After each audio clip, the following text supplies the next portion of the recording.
Bharatiya Janata party 1999లో Bharatiya Janata పార్టీతో దోస్తీ, 1999లో భారతీయ జనతా పార్టీతో దోస్తీ, 2004లో చారిత్రాత్మకమైనటువంటి తప్పిదం చేశాం. మళ్ళీ నేను చచ్చిపోయేంత వరకు కూడా భారతీయ జనతా పార్టీతో పొత్తు పెట్టుకోను. ఈ చంద్రబాబు నాయుడు మాట నాది కాదు.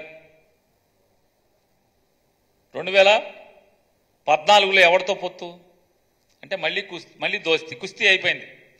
99లో దోస్తీ, 2004 తర్వాత కుస్తీ, మళ్ళీ 2014లో దోస్తీ, మళ్ళీ 2019కి వచ్చేప్పటికి భారతీయ జనతా పార్టీతో కుస్తీ, మళ్ళీ 2024కి వచ్చేప్పటికి దోస్తీ.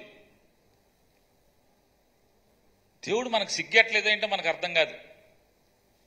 ఈ పిల్లి మొగ్గలు అంటే ఏ తప్పు చేసినా గడ్డి కరిచినా ఎట్టాగొట్టా కుర్చీలో కూర్చోవాలి, డబ్బులు వెనకేసుకోవాలి,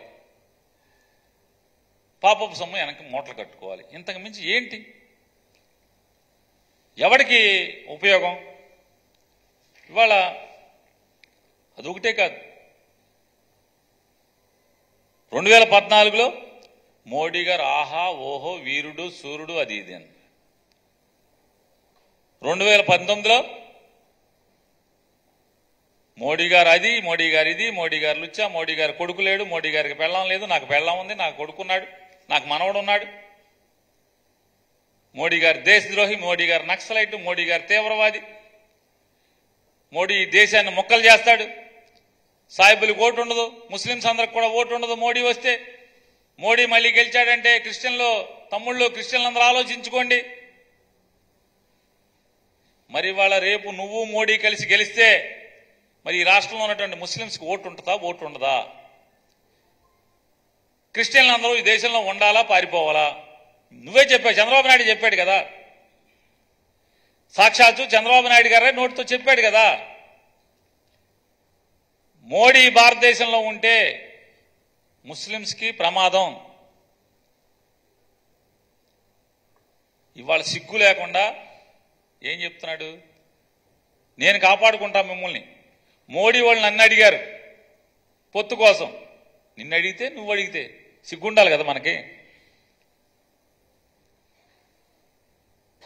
అంటే ఎందుకు చెప్తున్నానంటే ఇతను స్టాండ్ ఎందుకు ఈ దిక్కుమాలిన రాజకీయ, అసలు ఇట్లాంటి బతుకు అవసరమా ఏ రాజకీయ నాయకుడికైనా? ఇటువంటి బతుకు అవసరమా అని అడుగుతున్నాను. ఇవాళ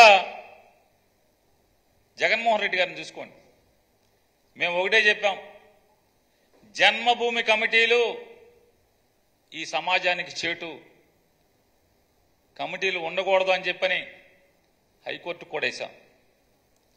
హైకోర్టులో మేము వాదించాం, మా వల్ల కాలేదు, నిలువరించలేకపోయాం. ఎందుకు హైకోర్టులో ఈ చంద్రబాబు తీసుకున్నటువంటి తప్పుడు నిర్ణయాన్ని ఎందుకు నిలువరించలేకపోయామో ఈ రాష్ట్ర ప్రజలందరికీ తెలుసు.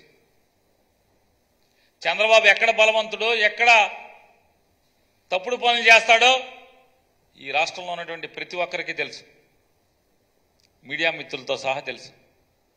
మేము పోరాటం చేస్తానన్నాం, ప్రయత్నం చేశాం. మేము వచ్చి వాలంటీర్ల వ్యవస్థని తీసి అవతల పడేసాం, సముద్రంలో కలిపాం. జన్మభూమి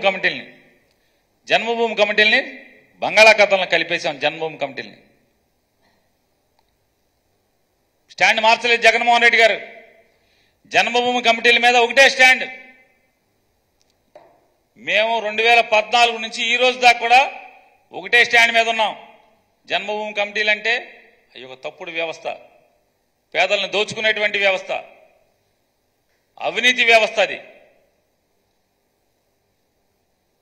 జగన్మోహన్ రెడ్డి గారు వచ్చి ఆలోచన చేసి వాళ్ళ 2,50,000 మంది వాలంటీర్లను ఏర్పాటు చేసి ఈ రాష్ట్రంలో మొత్తం అంతా కూడా ఇంటింటికి ప్రతి ప్రభుత్వ పథకాన్ని మనిషి ఇల్లు కదలకుండా అందజేసేటువంటి కార్యక్రమాన్ని పెడితే మీరేం చేశారు? 5-6 మాసాల క్రితం వరకు వాలంటీర్ల వ్యవస్థ గురించి వ్యతిరేకంగా మాట్లాడి మేము వాలంటీర్ల వ్యవస్థను తొలగిస్తామని చెప్పని, ఇది ఒక మంచి వ్యవస్థ కాదని చంద్రబాబు నాయుడు, పవన్ కళ్యాణ్, భారతీయ జనతా పార్టీ